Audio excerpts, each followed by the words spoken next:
The soldier pushed the door open and froze. His daughter, little Ellie, was curled up on the cold floor without a blanket, without a pillow. How could a child be left like this inside her own home? And when he discovered who was behind it all, would he still have the strength to hold on to compassion? Click. The soft sound of the latch echoed like an apology. Michael Reese's hand stayed on the wooden lock for a long moment after the door opened, as if he himself wasn't sure he should step into the place once called home. The dried pineapple cake in his hand crinkled softly as he instinctively tightened his grip. In front of him was a narrow porch. A few old planters sat with cracked, dry soil. A wooden chair leaned against the wall, one leg barely holding. The wall on the left was mottled, its faded yellow-brown paint clinging with dust. On the porch floor, dried mud footprints led all the way to the shallow concrete steps that dipped into the house. The darkness inside wasn't pitch black, but rather like a layer of gray ash that coated everything, making each object visible, yet painfully dulled. The door made no creaking sound. Instead, a rush of mildew hit his chest. The musty scent of cement long untouched by human feet mixed with something older, quieter, the cold memory of a house that once held the laughter of a child. He didn't call out loudly. Just one word escaped, barely touching the wall before being swallowed up. "Ellie." There was a sound, faint and soft, like fabric brushing against tile. Then, a broken breath. Michael stepped fully inside. As his eyes adjusted to the dim light, a small form appeared against the left wall. Ellie lay on her side. Her tangled hair clung to her dusty cheek, her arms wrapped tightly around her stomach. Her worn shirt had ridden up to her belly. Her legs were curled in as if trying to hold on to the last warmth of an interrupted dream. Michael knelt down. His hand gently touched his daughter's wrist. Her skin was cold, her pulse thin like thread. He lifted Ellie into his arms, cradled her, and rested her head against his shoulder. "Daddy? Is it really you?" Ellie asked without opening her eyes. Her voice didn't carry joy. It was the kind of question that tries to confirm a dream that's been broken too many times. He didn't answer. He was afraid that if he opened his mouth, his throat would shatter into 100 pieces. Her hair brushed against his collarbone, reminding him this wasn't a nightmare. This was real flesh, a real child, his daughter frail like a blade of grass in drought. In the corner, a bag of stale bread sat inside a plastic basket. The bag was open, a few slices tinged green with mold. On the cement floor where Ellie had been lying, a damp spot had not yet dried. It was unclear whether it was sweat tears or something else. Michael stood up, still holding her. He walked slowly toward the back door, as if afraid to disturb something more fragile than air. A woman's voice suddenly rang out from the mezzanine stairs. "Why are you letting her sleep in your arms instead of on the floor?" Michael stopped. He turned around, his eyes never leaving the child in his arms. Margaret stepped out. She wore a worn-out faux fur robe, her hair loosely tied back, and held a folded paper fan in one hand. She stood at the top of the steps, the light from the side door casting a shadow across her face, blurring the lines between woman and shadow. "You let her sleep there." Michael's voice wasn't raised, but it struck the old wooden beams of the house like a hammer. Ellie stirred slightly, then fell still again, her small arms tightening around her father's neck. "The floor is still part of the house. I let her stay near the kitchen. It's convenient. She went there on her own. No one made her." "No blanket, no pillow, nothing at all. You call that convenient?" Margaret pressed her lips together. Her back straightened a little as if to hold her ground. She didn't respond right away. Only after a few seconds of silence did she mutter, "I'm not heartless, but I'm not obligated to coddle a child who won't behave." Michael looked directly at her. "She's your granddaughter." Margaret let out a faint laugh, dry and brittle like the sound of ashes being shaken from an old stove. "And you're her father. Where were you for the past 2 years?" The air went still. Michael had known that question was coming. He bent down and laid Ellie gently on the wooden chair beside the table, then wrapped a towel around her body. He didn't answer. Because some mistakes can only be made right by staying, not by offering excuses. Margaret took a few slow steps closer. "I took care of her in my own way. Nobody died." Michael's voice was quiet but firm. Dying slowly doesn't show right away. Old people are often afraid of the dark. But worse than darkness is the kind of light that reveals the truth. And in that early morning light, the dust on the floor, the mold on the walls, the faint red marks on Ellie's wrist, each of them accused her in silence. Some truths don't need to be spoken, because when there's nothing left to say, that's when the truth steps out of the shadows on its own. Michael turned his back and lifted Ellie into his arms again. He walked slowly. The wooden stairs creaked beneath his feet, echoing the years that had passed inside that house. He didn't ask. He didn't wait for permission. He walked straight toward the room at the end of the hallway, the one that once had a pine bed, the one with a dusty family photo still hanging, the one that had been the safest place in the world before it became just a memory. In his arms, Ellie clutched her old stuffed bear. Her head rested against his shoulder. Her eyes were closed, but her breathing had steadied. The hem of her dress was stained with dust. The seams of her sleeves were fraying each loose thread, a reminder of afternoons spent playing alone in silence. Behind him, Margaret remained where she stood. She didn't call out. She didn't stop him. Only the soft sound of her paper fan brushing against her hand broke the stillness. The upstairs door closed with a soft thud, like the weary sigh of a father who had just rediscovered the pulse of his life inside a house warped by time and cruelty. The water in the kettle bubbled steadily, the metal lid rattling gently with each pulse of pressure, as if the old house itself were breathing hard after months of being left behind. Light hadn't fully reached the darkest corners yet, but the house no longer belonged entirely to the night either. The space was filled with small, seemingly meaningless sounds, but to Michael, each one struck at the fatigue buried deep inside him. He pulled out a chair and sat down at the table, moving slowly, like someone listening for the breath of something long buried beneath the floorboards. Every motion reminded him of the past, when this house still held laughter and the scent of his late wife's soap. Ellie sat close beside him, her small shoulder brushing against his arm, her legs swinging constantly as if trying to escape the cold tiles underfoot. Her faded shirt was fraying at the hem and carried the faint smell of old fireplace ash. Her hand lingered at the edge of her shirt, half holding it, half trying to shield the quiet unease growing in her chest. Michael stayed silent, not because he had nothing to say, but because he was trying not to let his voice become a blade. Some questions, if spoken too soon, turn into accusations, and he wasn't ready for that. Not yet. Not when the person across from him was his mother-in-law, the woman who had taken care of his daughter for 2 years after Sarah died. "I need you to explain something," he said softly. Why was Ellie sleeping on the kitchen floor? His voice wasn't loud or rushed, but in the dense air, the question sliced through like a knife across cloth. Margaret didn't turn around. She stood slightly angled at the stove, pouring hot water into a glass cup with a long crack running near the rim. Steam curled upward, fogging the thick lenses of her glasses. In that fleeting moment, the face Michael had once respectfully called Mom when Sarah was alive now felt distant, like a single breath of steam could erase everything that had once connected them. "She cries at night. I couldn't sleep. You were gone for so long, and I'm not young anymore. I don't have the strength to listen to her whimper all night." Michael glanced down at Ellie's wrist where a faint red line wrapped around her skin, as if something had once been tied too tightly there. She didn't speak. Her eyes flicked toward the window where the light had just touched the edge of the wooden sill.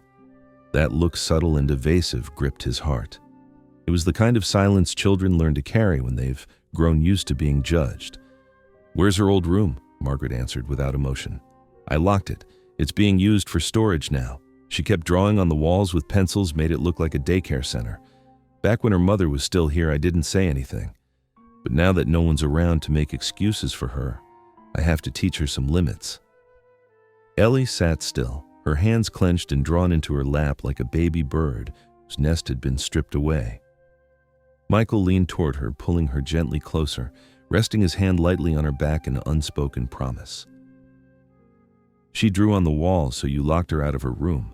You made her sleep on the kitchen floor next to the gas stove through the entire rainy season. And you thought that was okay." Margaret set the kettle down on the table. Her eyes narrowed slightly. I didn't imprison her. She had food, water, bread. Some people don't even have a roof over their heads. Don't use your pity to teach me how to be a decent person.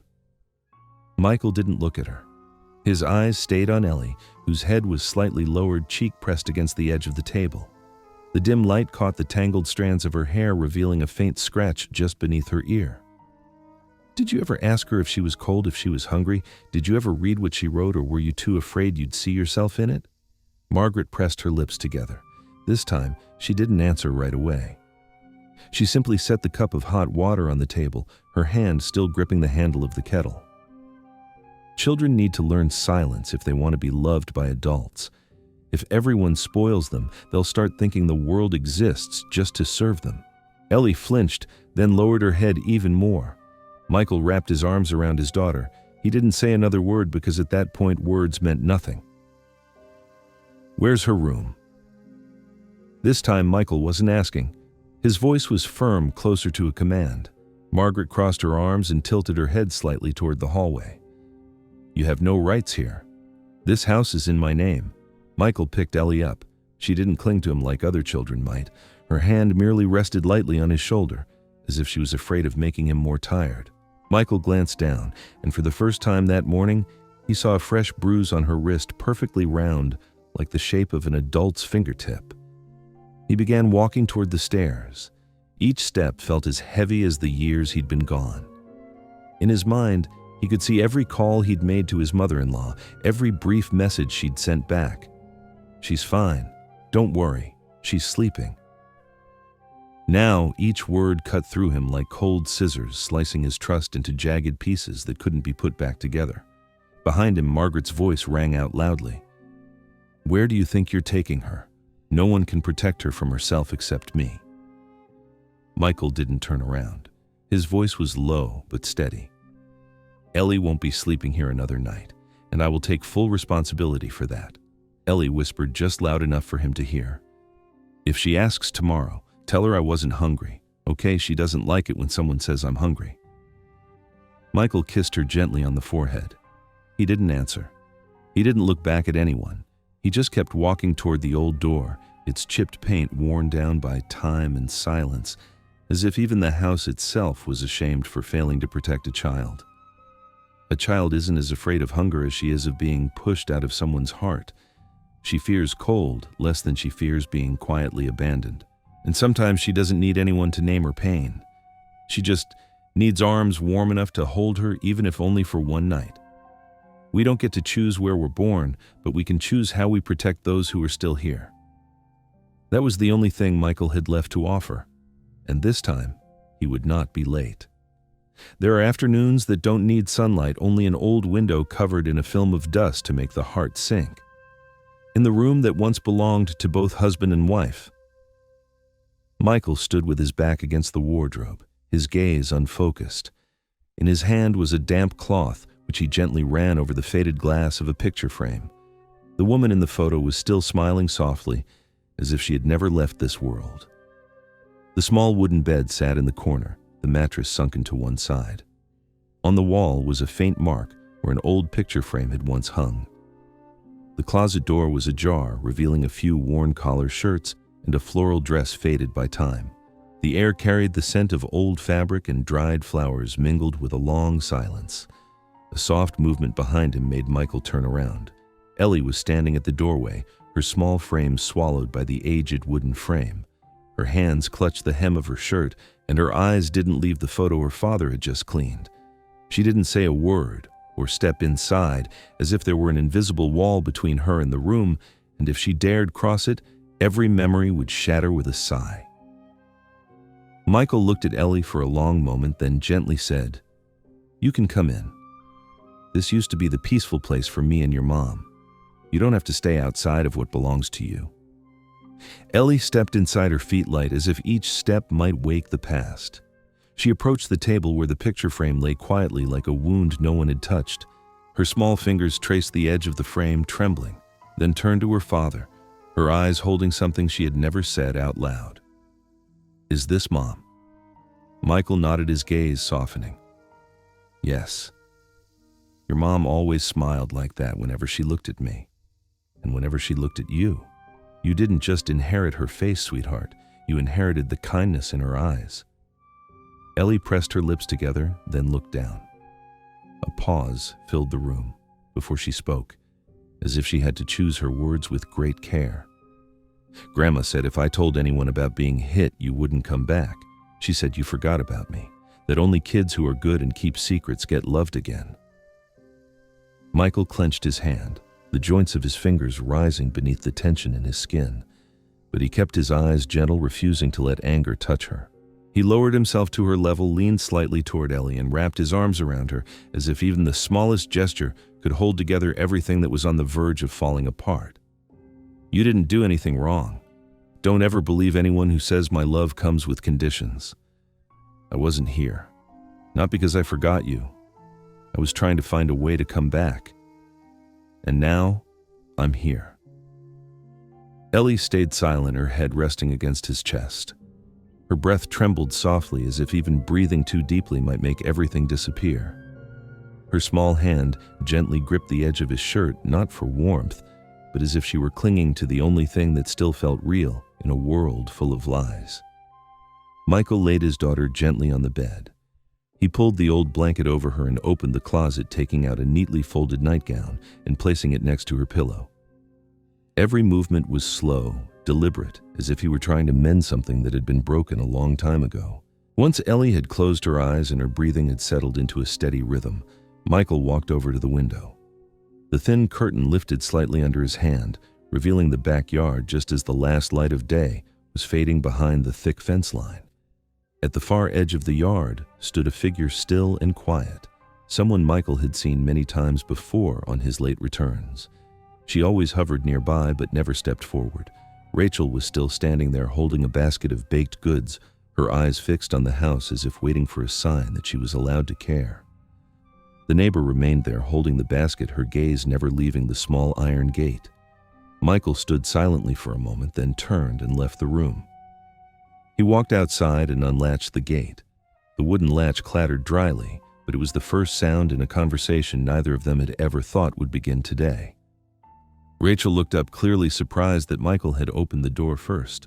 She fumbled slightly as she held out the basket and spoke softly. I'm sorry for bothering you. I baked pumpkin bread today. I remembered Ellie likes it. Michael took the basket and looked inside. Each slice was wrapped in clean cotton cloth, still warm. He didn't look at Rachel, but his voice was gentle like wind brushing through dry leaves. Thank you. She needs to be remembered with sweetness, not to fill her hunger, but to believe that adults can still be kind. Rachel tightened her fingers around the now empty basket handle. Her voice dropped lower. I knew something wasn't right for a while, but I didn't have the courage. Around here, people don't usually speak up, especially when the one doing wrong is Margaret. Michael looked up at Rachel for the first time during their entire exchange. Some people may not say anything, but at least they don't turn away. I recognize that. Rachel hesitated. The wind moved through her hair and a few strands clung to her cheek. She brushed them aside, then continued. If you need someone to speak up, I'm willing to be a witness. I once saw Ellie curled up by the front door, holding her stomach shaking from hunger. Back then, all I did was bring her bread. But I can't just do that anymore. I can't turn away a second time. Michael tightened his grip on the basket. His expression wasn't one of judgment, nor was it pleading for help. It was simply the look of a father seeing a hand reaching out in truth. He nodded slightly without saying a word. When he turned back toward the house, his hand instinctively reached for Ellie's. She had been standing just behind the doorframe watching. Her little hand warmed up in his. He didn't squeeze, he didn't pull. It was just enough for her to know that this time, no one was leaving. Some children don't need promises. They don't need anyone to paint them a bright future. They just need an unwavering gaze that won't look away, a hand that's willing to reach back. And on an otherwise ordinary afternoon, having someone truly stand by them is enough to restore faith in a world that once turned its back. Ellie was still lying on her side, clutching the edge of the pillow as if she didn't dare breathe too hard. The room was quiet, broken only by the soft sound of Michael's shoes gliding over the tile floor. He didn't wake her. He simply pulled the old wooden door gently until it rested nearly closed. Stepping into the hallway, his eyes landed on a jacket hanging slightly off-center on a hook. He reached out and touched it, as if silently asking his late wife which step he was supposed to take next. No one teaches a man how to fight for custody when the child is still breathing, but their spirit has already learned to live without hope. Michael brushed his hand lightly over the worn leather notebook, tucked it deep into his coat pocket, and headed out. He didn't need anything more than resolve. No promises, no reassurances. He knew that the cruelest thing in the world was letting a child learn to live without their father. At the Ridgefield Social Services office, Michael's footsteps echoed firmly along the old tile hallway, steady but not rushed. It wasn't that he didn't feel pressure. He was simply used to the rhythm of places where a person's future could be changed by a single stamp. Every tile beneath his feet seemed to carry the faded memory of those who had walked there before arriving with fragile hope and leaving in silence. He didn't look around. His gaze was fixed on one thing, an answer that could either save his daughter's childhood or let it slip away for good. At the front counter sat a woman in her mid-40s, sitting straight-backed as if her spine had been molded by her faith in administrative procedure. Her straight hair was pressed close to her scalp, and her silver-framed glasses reflected the pale light from the overhead fluorescent bulb. Michael approached and stopped exactly one step away from the desk. His eyes were calm but unwavering, not begging, not complaining. He hadn't come to ask. He had come to claim justice for the child who bore his name. "Hello, I'm here about a child custody matter." The woman glanced at her computer screen and typed a few strokes before asking, "Your name?" "Michael Reese. My daughter's name is Ellie Reese." She ran her fingers lightly over the keyboard, paused, then furrowed her brow. After a moment of silence, she said, "According to our records, the current legal guardian is Mrs. Margaret Reese, authorized by the child's biological mother, your ex-wife, before her passing." Michael wasn't surprised. Still, he tightened his grip on the strap of his backpack and replied clearly, "I'm her biological father. I never gave up on her." The woman nodded, her expression unreadable. "We're not saying you abandoned her, but the fact is, for nearly 2 years, there has been no formal update from your end. The system operates based on official documentation, and in all the files we have, you are not listed as the legal caregiver." Michael leaned down and unzipped his old weathered backpack, pulling out a brown leather notebook. The edges were peeling slightly, and the creases along the cover showed how many times it had been opened by small hands. He flipped through each page slowly, as if turning over old scars that had already begun to heal, until he stopped at one section where the handwriting slanted slightly. The purple ink was faint and blotchy, as if written in the dark. Without saying a word, he gently placed the notebook on the desk, turning it so the writing faced her. This page says, "Day 52. I didn't get breakfast today because I accidentally said I missed my dad. Grandma said bringing up someone who's no longer here is disrespectful. I don't understand. I just feel hungry and my chest hurts." Lauren Pierce, her name etched into the small badge on her blazer, read the lines slowly. The stillness in the room no longer felt bureaucratic. It was the kind of silence that came right before an old door quietly closed. She flipped back 2 pages and came across another entry, this one shakier. "I wish one morning I could shout, 'Dad!' But I think he already forgot what my voice sounds like." The words were smudged as if touched by either trembling hands or sleep without warmth. She didn't speak. Her hand rested on the page, unwilling to turn it further. Lauren set the notebook down. She didn't look at Michael, but her voice softened. "I don't have the authority to change the file right away, but I will submit a request to the legal department for review." Michael nodded without saying thank you. He knew sometimes gratitude could give people the illusion they had done something noble, when in reality, they had only just stopped being silent. He left the office and walked down the hallway, feeling no lighter than when he came in. In the back courtyard of the building, a few people were waiting to resolve land disputes.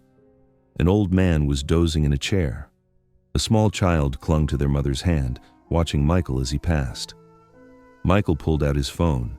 He dialed a familiar number, the one he used to call Lieutenant Thomas, an old friend from his unit, now working in internal legal affairs. "Michael, you still remember my number? I need your help. My daughter's been living with someone who once made her sleep on the kitchen floor, and the legal system only cares about paperwork, not bruises. I get it. Send me everything. I'll see what I can do from here. But Michael, are you holding up?" Michael looked into the distance where gray rooftops leaned into each other, beneath a sky too dull to tell whether it was morning or rain. "She's still breathing. But she's learned to hold her breath instead of letting herself breathe, and I won't let her live like that anymore." He ended the call.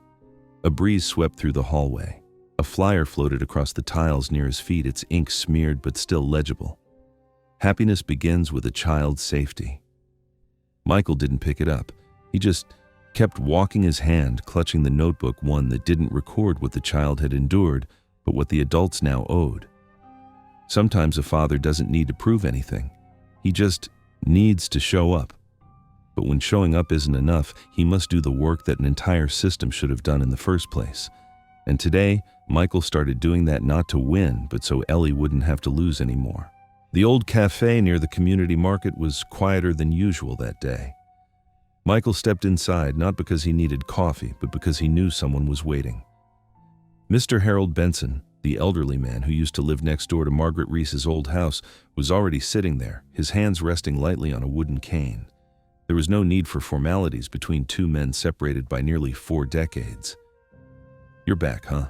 I figured I'd never see that old soldier again." Michael gave a slight nod, saying nothing. But in that silence, Mr. Benson understood more than words could have conveyed. That nod held layers of gratitude, the weight of loss, and the quiet endurance of someone who had learned to carry pain like salt, buried deep in bone. They sat in silence for almost a full minute. Then, the older man began, his voice slow and deliberate. "Margaret never really knew when to stop. When she was younger, she was known for being strict, but her kind of strictness always crossed the line. I remember once she slapped her daughter right across the face in front of the gate just because the girl talked back in front of someone else. The girl didn't cry. She just bowed her head and quietly walked back into the house. That moment didn't make me afraid of Margaret. It made me afraid of the silence that girl had to grow up with her whole childhood." Michael kept his eyes fixed ahead, but his fingers clenched slightly on his knees, as if that was the only way to stop them from trembling. His wife had never spoken much about her childhood. A few times she'd brushed off questions with a faint, uneasy smile. Now he didn't need to hear any more. Ellie had already begun to mirror that same bowed posture. That silence didn't need an explanation. It slowed his breathing as if one more breath would leave no room for anything but sorrow. There was another time, the old man continued, when that girl, Ellie's mother, left her jacket out on the clothesline and was made to stand outside the whole afternoon as punishment. I thought about going over, but my wife stopped me. She said, "It's not our place to meddle in other people's homes." That might have been the first time I chose silence, and it's the one thing I've regretted most. Michael stood up and bowed his head low. "Thank you for not staying silent this time." The second house Michael visited belonged to Mrs. Norma Whitman. She lived with 2 cats and had been Margaret's neighbor for over 30 years. She was sitting on a broken wicker chair picking greens for lunch. "You're Sarah's husband, aren't you?" The girl with the messy hair and the smile. She used to come by my noodle stall asking for extra lemon water. Every time she showed up, it felt like morning sunlight. But sunlight never lasts long. Michael sat down on the front step. Ellie never knew her mother like that. All she had were photos. He gave a faint smile, but it caught in his throat like dry ash. "Ma'am, if you remember anything about my daughter's mother, please don't keep it to yourself." Mrs. Whitman set the basket down, paused for a moment, then said, "Sarah once had a cat named Tomate. Margaret threatened to throw it down the well just because it scratched the floor. The girl begged her to stop, but she was dragged away and locked in the shed for a whole day. I remember hearing soft knocking and sobbing, but no one came. Everyone was afraid of that woman. Later on, when Sarah got married, I breathed a sigh of relief. I thought she'd finally escaped. But I was wrong." Michael nodded, his eyes still fixed on the way the breeze gently stirred strands of her white hair. Some pain doesn't need to be shouted to be understood. Sometimes just saying it out loud once is enough for memory to finally find rest. The last person Michael went to see was Carol Bennett, the woman who used to work as a housekeeper in Margaret's home. She met him at the gate, didn't ask why he had come, and simply said, "I knew this day would come. Come in." In the small kitchen filled with the scent of bay leaves and old cooking oil, Carol began speaking without needing to be asked. "I left that house after 3 weeks. In those 3 weeks, I saw more than in all my years as a maid. One time, Ellie was only 3. She spilled a can of baby formula. Margaret didn't scold her. She just quietly filled a basin with ice water and made the child soak her hands in it. No one stopped her, because no one saw." Michael clenched his fists so tightly that his nails dug into his skin. Some people say Margaret lost her first child. Maybe that grief turned her into who she is. I'm not sure. But I know this much, Michael, your daughter shouldn't be the place where she unloads the things she never forgave in herself. He stood up. He didn't thank her, didn't say goodbye. But Carol wasn't offended. She simply called after him, "Michael, don't let that little girl feel like she has to apologize just for existing." Michael walked down the narrow stone path, leading home, holding a brown paper bag still warm with the scent of fresh bread. Each step grew heavier as the late afternoon shadows stretched long across the ground. He saw Ellie sitting on the front step, knees pulled to her chest, eyes gazing into the distance where the trees had begun to shed their leaves. Her old doll, with one arm poorly sewn back on, lay quietly in her lap. When Michael handed her the bag of bread, she barely glanced at it, then gave a small nod. No greeting, not even a word.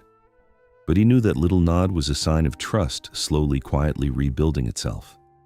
Later, as Michael was washing his hands in the kitchen, Ellie walked in holding a pencil box. She opened it and carefully took out something wrapped in a handkerchief. It was a cassette tape. "I recorded when Grandma yelled at me, even when she said no one would ever believe me." Michael sat down and took the tape. His hands trembled slightly. "Who taught you to do this?" Ellie didn't look at him. She just lowered her head. "I figured it out myself, because I thought if you didn't come back, then everyone would keep thinking I was just making things up." Michael pulled her into his arms. No promises, no explanations. Just an embrace, firm and quiet enough to let her know she didn't need to prove anything anymore. That night, after Ellie had fallen asleep, Michael sat alone in front of a digital recorder. He copied the tape, opened his laptop, and began typing the first lines of a letter addressed to the State Human Rights Office in Oregon. The desk lamp cast its light over Ellie's open journal. On the last line of the page, in small slanted handwriting, it read, "If someone listens when I tell my story, maybe I won't have to cry alone anymore." Michael paused and looked toward the window. The night breeze carried in the earthy scent of post-rain soil. And in that brief moment, he believed sometimes the truth doesn't need to be shouted to make people stop and hear it. Some children don't lie. They just need someone patient enough to listen all the way through. The sky wasn't entirely clear, but it wasn't gloomy enough to call it a bad day either. A few pieces of cloth still hung on the clothesline out front, damp with the previous night's dew, swaying, as if they had forgotten they were supposed to dry in time for the morning sun.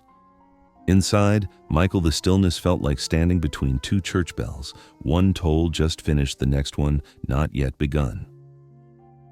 Michael sat quietly at the wooden table, absent-mindedly tracing the rim of a worn ceramic cup. The tea inside had long gone cold. The silence didn't make him feel empty. It only made every small sound in the house echo more clearly, the soft whistle of wind seeping through the cracks in the door, the faint clink of a wooden spoon rattling on the shelf. And somewhere in his memory, Valeria's voice still lingered like a whisper from dawn.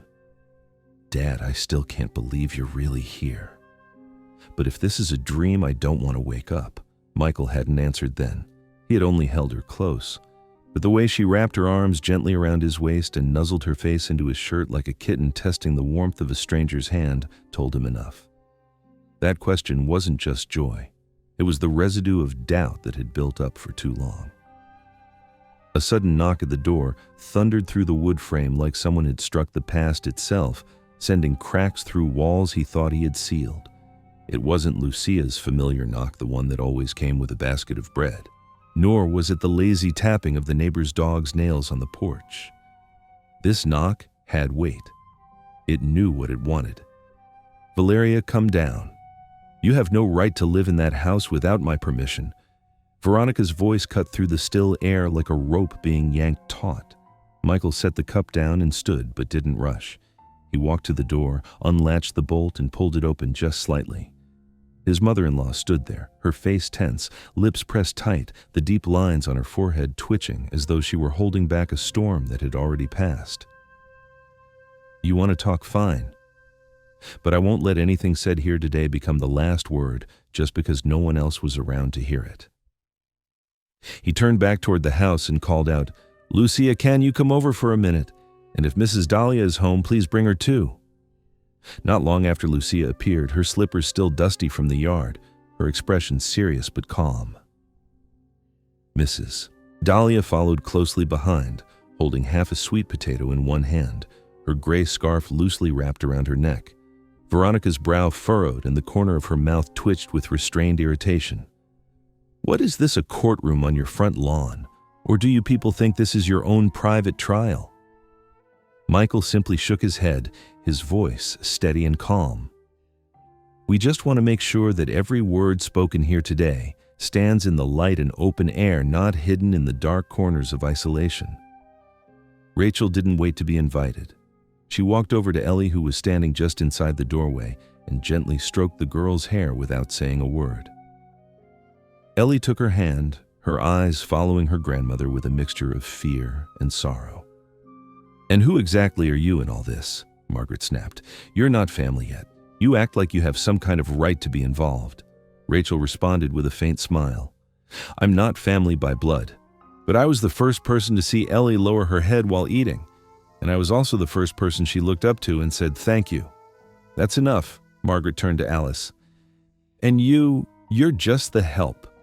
Why are you suddenly inserting yourself into our family's business?" Alice didn't show anger. Her voice was slow and deliberate, her gaze locked on Margaret without blinking. "I remember clearly. One time you poured a bowl of boiling oatmeal on Ellie's hand just because she dropped a glass. That whole afternoon I changed the cold compresses 4 times, but her hand stayed red and swollen. What haunts me isn't the burn. It's the silence in her eyes during the days that followed when she didn't say a word. That's when I knew I couldn't pretend not to see anymore." Margaret began to falter. Her expression softened and tightened as she tried to regain footing among the 3 people now looking directly at her. Her voice rose above its usual tone but lacked strength. "I have the right to discipline my granddaughter the way I see fit. She was disrespectful. I had to correct her." Michael took a step forward. His voice was clear, though not loud. "Discipline is not humiliation. It is not confinement. It is not forcing a child to eat in silence or sleep on a cement floor. No one has the right to destroy a child in the name of discipline." Rachel added, "Some people live to old age and still never understand that love cannot grow out of fear." Ellie stepped forward. Her hands were trembling, but her eyes never left her grandmother. Michael knelt down so he was eye level with his daughter, placing a gentle hand on her shoulder. "I'm here, and I'll always be here. You don't have to be afraid to look someone in the eye anymore. Some people have the courage to face the mirror. Others just cover it with a cloth and call that peace." Margaret didn't respond. She turned away. The sound of her footsteps on the ground echoed like wooden clogs knocking against a quiet collapse. No one tried to stop her. No one shouted after her. Only the wind remained and Ellie's voice barely a whisper into Rachel's ear. "I won't call her family anymore." Rachel wrapped her arms around the girl, her hand smoothing Ellie's tangled hair. Her voice was low but steady. "You only need to call someone by the name that brings peace to your heart. No one can force your heart to belong where it never did." Michael watched as Margaret disappeared down the end of the alley. His heart wasn't light, but he no longer felt angry. He knew some people don't need to be judged. Life would return to them what they gave. In his mind, his late father's words echoed back, People don't break mirrors because they reflect something ugly. They just cover them so they don't have to see. But every cloth wears thin eventually, and the truth never disappears. The pencil touched the paper, but the lines were no longer continuous. Ellie sat motionless in front of the notebook folded in half. The section where she had once written in small handwriting was now covered by her sleeve brushing the edge of the desk. She hadn't spoken a word since they got home. No one had asked her to, but the silence felt like a thin layer of dust light, yet hard to wipe away. Michael stood quietly by the doorway, his gaze resting on the desk where Ellie sat with her head lowered. His fingers tightened slightly around the wooden doorframe, then released the moment he saw Rachel turn toward the sink. He thought about asking something, but changed his mind. Some silences shouldn't be broken with words. Sometimes silence itself is the only way to gently reach what still hurts. She hasn't said anything, Rachel asked softly without pausing her hands. No, but the look in her eyes, it reminds me of her mother's when she was little. The kind of look you get when you're forced to stay quiet, but everything inside you is screaming things no one wants to hear. Rachel set the last plate on the drying rack, still holding the damp cloth. She let out a quiet sigh and murmured more to herself than to him. If I were her, I think I'd hide the part of me I once believed was a safe place too. Because keeping it hurts, but letting it go feels like a loss. Michael nodded slightly, his eyes drifting to the corner of the table where a few crumbs still clung. His mind wandered back to that morning at Ridgefield's municipal building, where every wall seemed to have ears and every glance carried hidden meanings. That room hadn't felt cold because of the weather, but because of the indifference wrapped in old formality, like the chill of gray stone tiles that had long absorbed people's habit of turning away from the truth. Charles D.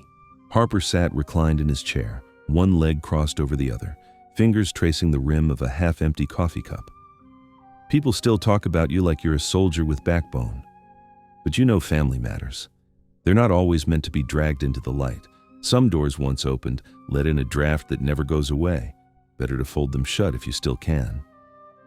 Michael didn't move. I'm not just a soldier, I'm a father. Harper leaned back farther, arms crossing over his chest as if hiding one last card. You know, some fathers are brave on the battlefield, but lose their way when they return home. If you keep stirring things up, you won't be the only one paying the price. A little girl like Ellie might grow up in a place where every glance avoids her, like she's a crack in the wall everyone's too busy painting over. Michael said nothing, but when he finally stood, Harper reached out and placed a hand on his shoulder, leaning in. You drop the case and the kid gets a scholarship, bigger than anything she's dreamed of. We all want what's best, don't we? Michael didn't shrug him off. He just stood there silent until the hand slowly fell away on its own. Then he walked straight to the door without looking back. That evening, Ellie brought her backpack into her room early. She didn't wait for Michael to call her. She said nothing throughout dinner. Rachel asked gently, "How was school today, sweetheart?" Valeria paused with her chopsticks. After a moment, she said, "Some kids said I don't have a mom. Some said I made up stories about getting hit just to get special treatment." Ricardo fell silent. Lucia reached for Valeria's hand. "You don't have to explain anything, sweetheart, but if you want to, we could invite the whole town to come see for themselves." Valeria looked up, hesitating. "Will they listen?" "Not everyone will, but someone will. And some people won't be able to pretend they didn't hear once the truth is right in front of them." Lucia suggested hosting a community reading night in Ricardo's front yard. "We'll call it a reading, but really it's about letting those folded pages stay open. Letting someone read out loud what she's written, the parts she thought she had to hide to survive." That evening, after Valeria had gone to bed, Ricardo and Lucia sat quietly in the living room. Valeria's journal lay on the table. Neither of them opened it. Ricardo lit a small candle and placed it in the center of the table. Its soft glow reflected in Lucia's thoughtful eyes. "I don't know if this is the right thing to do," Ricardo said quietly, not looking at anyone in particular. "We don't do the right thing to be applauded. We do it so we won't regret staying silent." Ricardo nodded for the first time since entering the house. He wasn't trying to put anyone on trial. He just wanted people to hear his daughter. Just once, without being cut off, without the sighs or the sideways glances. The next day they went door to door knocking and handing out invitations. No long explanations, no pressure, just a simple handwritten note. You're invited to read a page that was never meant to stay folded. People looked at Ricardo. Some nodded. Some pressed their lips together and said nothing.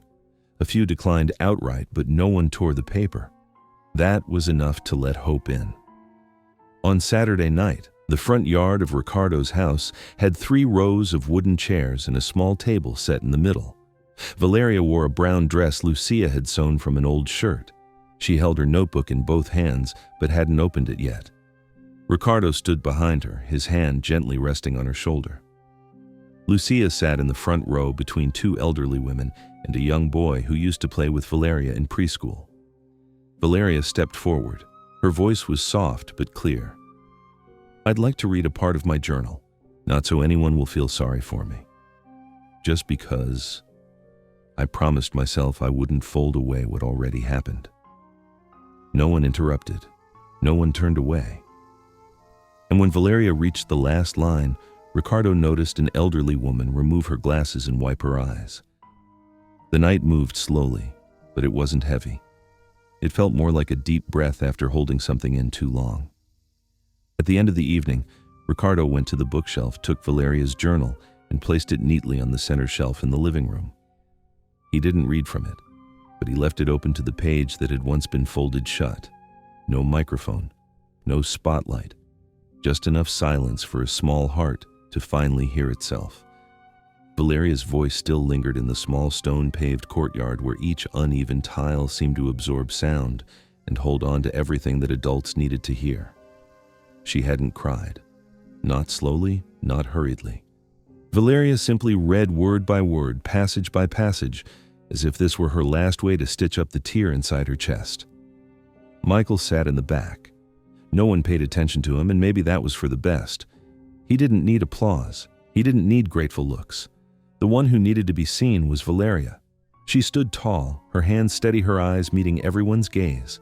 The story of the girl who didn't speak was no longer just a page in a notebook. It had taken form in front of them in the tears and breath and pillowless nights of a little girl. An elderly teacher walked up as the crowd began to thin. Her voice was raspy, neither gentle nor sharp. No one teaches a child to speak like that. Children only express what they've lived.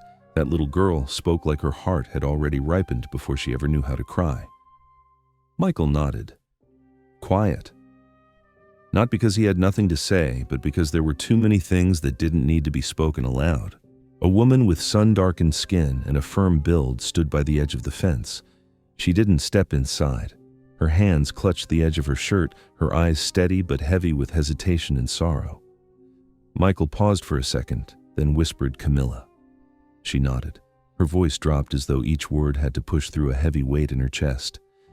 I didn't come to interfere, but I think there are things that if left unsaid will just rot inside you. What I'm about to say, it's not for you. It's for her. Rachel stepped closer, speaking softly. Are you a doctor? Camilla clenched her hands. I delivered your wife's baby, Michael. She cried a lot during labor, not because of the pain, because no one was waiting for her outside. Michael turned toward her. The question came without thinking. Why did my mother leave her alone during childbirth? I know I couldn't be there in time, but I asked her to stay to care for both my wife and my daughter. Camilla looked at him like someone who had held a secret too long. She was there, in the hallway, but she only stood for about 10 minutes before walking away. When I asked, she said coldly that childbirth was a woman's business, that no one needed to stand by or offer comfort. Your wife had just given birth, and she cried, begging to hold her baby to nurse her. But your mother pushed her away. She said, weakness will raise a weak child. That baby needs to learn how to endure before it even opens its eyes. Silence settled for a few seconds. Then Camilla let out one quiet sentence. I've never forgotten that look in her eyes. It wasn't the look of a mother who had just brought a child into the world. It was the look of someone who had just lost herself in the moment of welcoming a fragile new life. Michael closed his eyes. So, Everything had already begun before I even knew. Camilla quietly turned to leave, not waiting for a thank you or a nod of acknowledgement. But just as she reached the gate, she paused for a moment, looked at Rachel and whispered, "If the day ever comes when you need someone to testify, I won't back away." Ellie curled up deeper into the old wooden armchair, the hem of her dress brushing the floor as if she too were trying to make herself smaller in the vast, quiet room. Her messy hair fell over her eyes, but her small shoulders no longer trembled. After everyone had left, Michael walked over without saying a word. He gently leaned down and wrapped his arms around her. Ellie didn't lift her head. She didn't ask anything. She simply leaned into his chest quietly, as if she had just rediscovered a heartbeat she had once lost. Rachel knocked softly on the door before stepping in a thin blanket in her hands. "I meant to hang this out earlier," she said, then got caught up with chores. I thought she might like something soft to hold on to. Michael took it from her, his voice lower and rougher than usual. "Thanks. You always show up right when it matters." Rachel rested a hand on his shoulder. "You don't need to thank me, Michael. I do this because I believe it's right, not because I'm waiting for someone to notice." Michael looked at the blanket, then turned to his daughter. Her face was beginning to soften like it had just emerged from a long winter chill. What filled his heart wasn't a blaze. It was a quiet warmth, spreading like heat inside an old sleeve, slow, steady, and persistent enough that no one dared put it out. That night, Ellie slipped quietly into his room. She didn't knock. She didn't hesitate. She climbed into bed and nestled herself next to Michael like it was a place she'd known forever. She didn't ask for permission, and none was needed. The blanket only covered her waist, and her head rested lightly on his arm, as if after so many nights adrift, she had finally found a pillow that fit her small shape. "Dad, are you tired?" she whispered. "Yes, but you're not leaving me again, right?" "No, sweetheart. Even if I have no strength left, I'll still stay." That answer wasn't dressed up like a solemn vow, but it carried the weight of a promise already chosen. Children don't need declarations. They just need one grown-up brave enough not to walk away even in silence. Sleep came slowly, but this time, no one slept alone. Some children aren't born into welcome, but if they're wrapped in warm hands, held with patience and trust, eventually, they can dream. And if that dream lasts long enough, if it's kind enough, then maybe when the first light filters through the curtains, Ellie won't shrink every time a sound breaks the silence. She'll wake up stretched like a small flower, not yet fully opened, and quietly slip her feet into a dry pair of slippers, taking soft steps toward the porch without fearing who might be watching. "I want to eat breakfast with you and Miss Rachel. Just that much is a beginning for things that never had a name before." A long wilted rose still sat quietly in a chipped porcelain cup. No one had changed the water. No one had the heart to throw it away. Ellie sometimes glanced at the flower pot while eating breakfast, but she had never touched it. That morning, she pulled a small wooden chair closer to the window and placed the cup on the windowsill. A dried flower, if it knew it had been placed near sunlight, could it come back to life?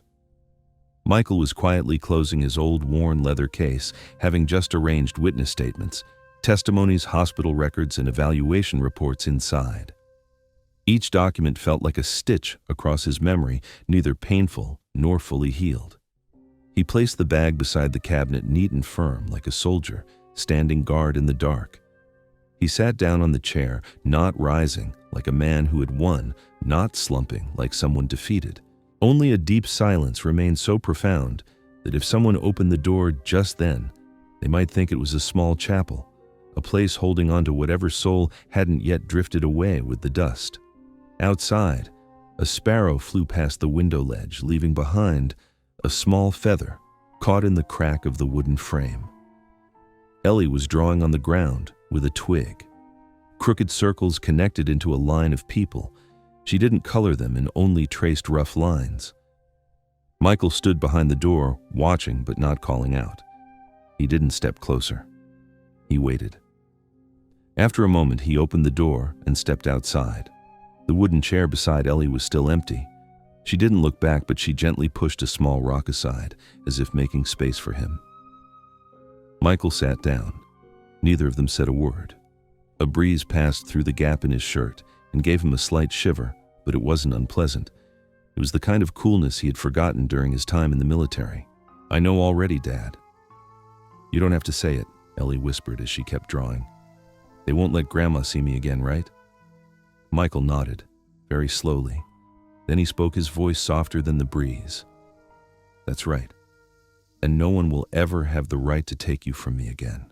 Not with words, not with signatures." Ellie looked up. There was no fear in her eyes anymore, but something else remained, something like hesitation. A carefulness etched deep into her instincts. "Dad, if one day I get to choose a new mom, would that be okay?" Michael leaned back slightly, looking up at the sky. That day's sky wasn't blue. It was the dull gray of fabric washed too many times. He didn't answer right away. He didn't ask her to explain. He just said, "You can choose whoever you want as long as she never makes you feel afraid. And if she knows how to listen to you, then I won't interfere." Ellie pressed her lips together, squeezing her knees tightly, then letting go. Her gaze dropped to the ground, where faded chalk lines from an old game still lingered. Her voice was quiet, but steady. "I want Miss Rachel to be my mom, because she doesn't make me be good just to be loved. She hugs me when no one's watching. She takes care of you quietly, without asking what happened before."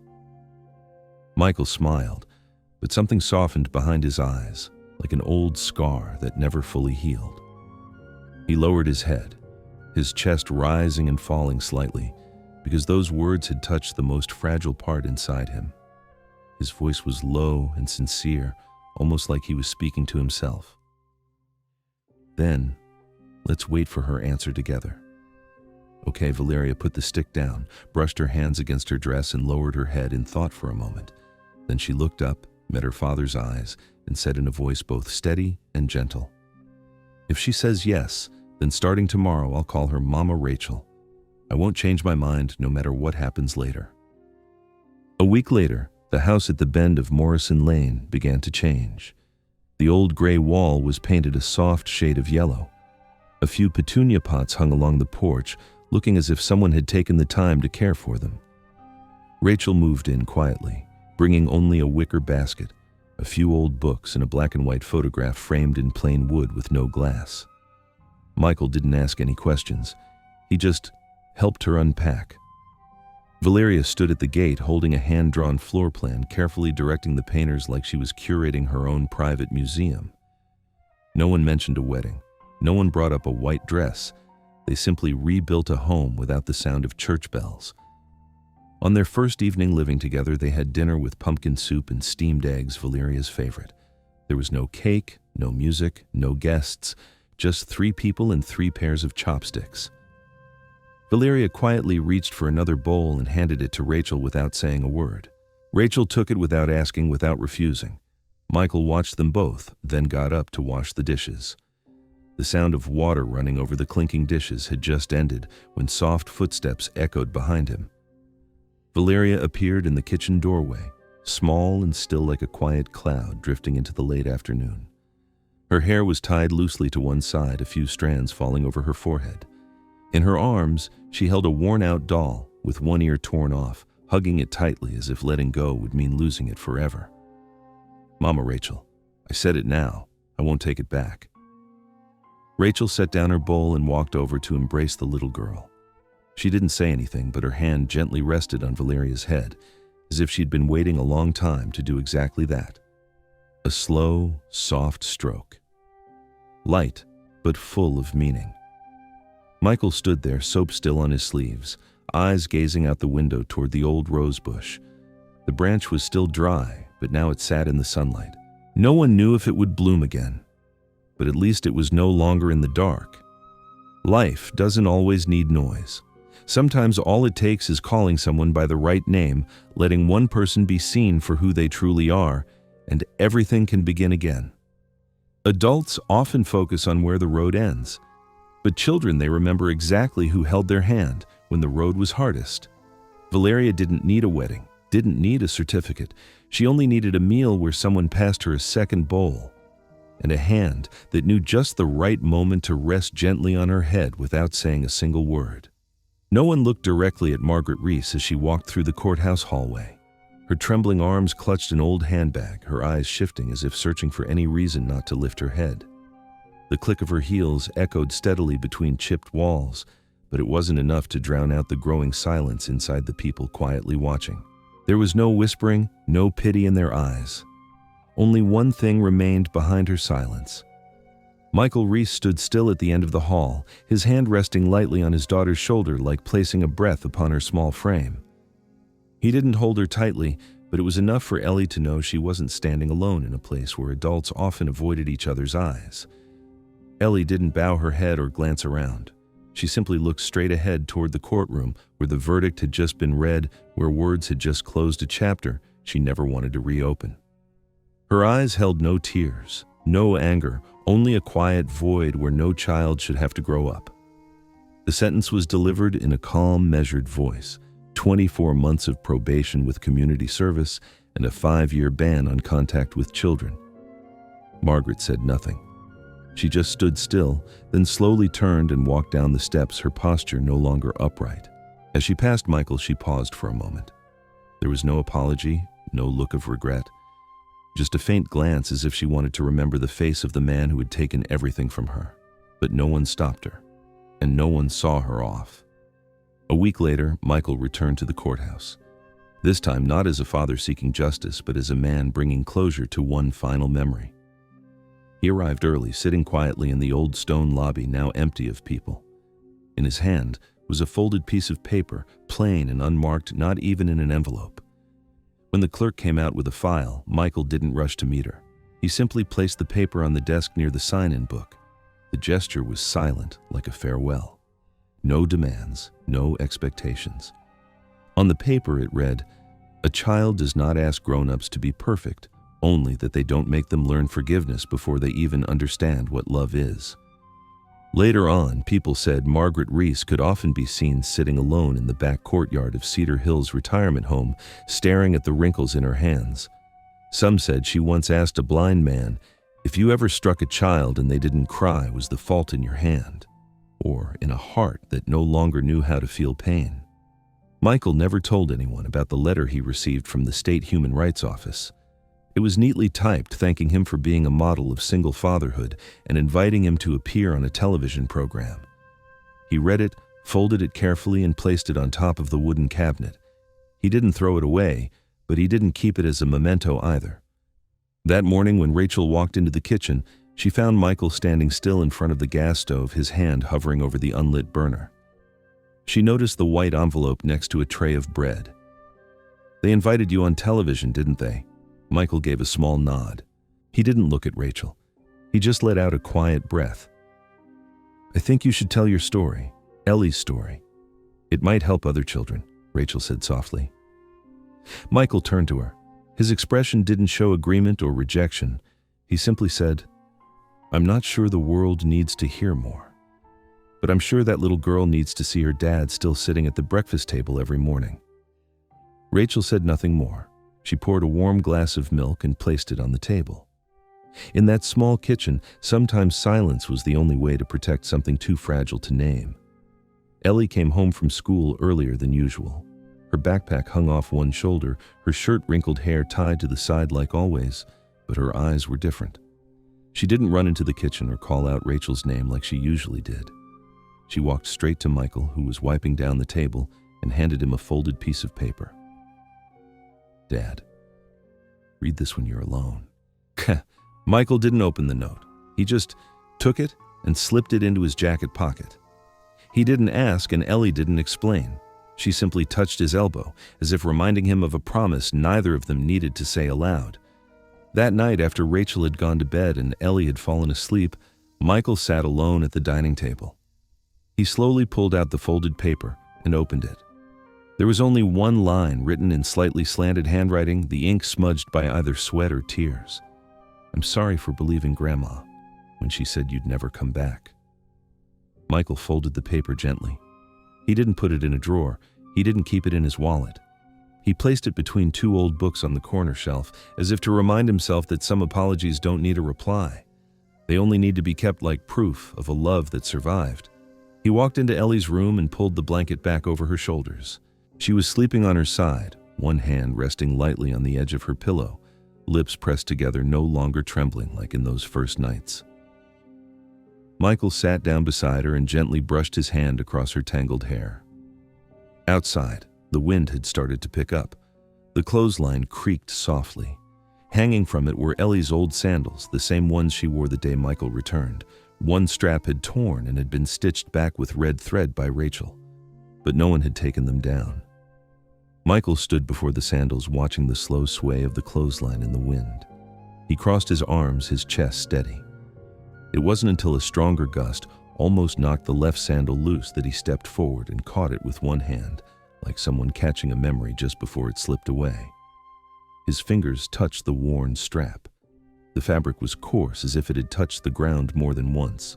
The damp chill of dried sweat lingered in the threads, but his hand held on to a quiet warmth, like a whisper, without words. "You're home now."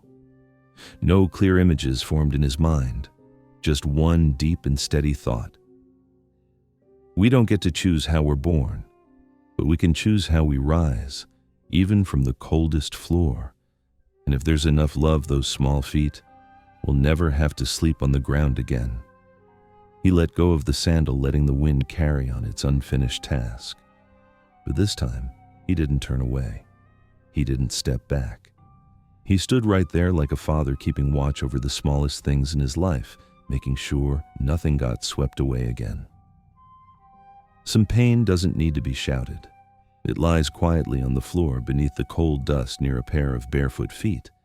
And yet when that silence is touched by a father's heart, it becomes the beginning of something else entirely. Michael and Ellie's story isn't a fairy tale. It's real. A reality where cruelty sometimes hides under the same roof, and kindness has to endure being misunderstood many times before anyone dares to call it by its true name. Those who cause harm eventually face the consequences. But what makes us believe in goodness again is the way one quiet father chose to stay, chose to forgive, and chose to love, not through promises, but through presence. And what about you? Have you ever met someone like Michael who doesn't need many words to make you believe that love really can change everything? What do you think gives a child the strength to rise from the coldest floor? Have you ever forgiven someone not because they deserved it, but because you didn't want to carry the weight of anger anymore? And are you doing okay today? If you're tired, don't forget, there's always a place waiting for you to stop and rest, a place where every story, no matter how small, can be a little shelter. Thank you for taking the time to listen. If this story touched something in you, leave a comment, say hello, or simply write "I'm still here." Because sometimes the smallest words are the biggest gift we can offer.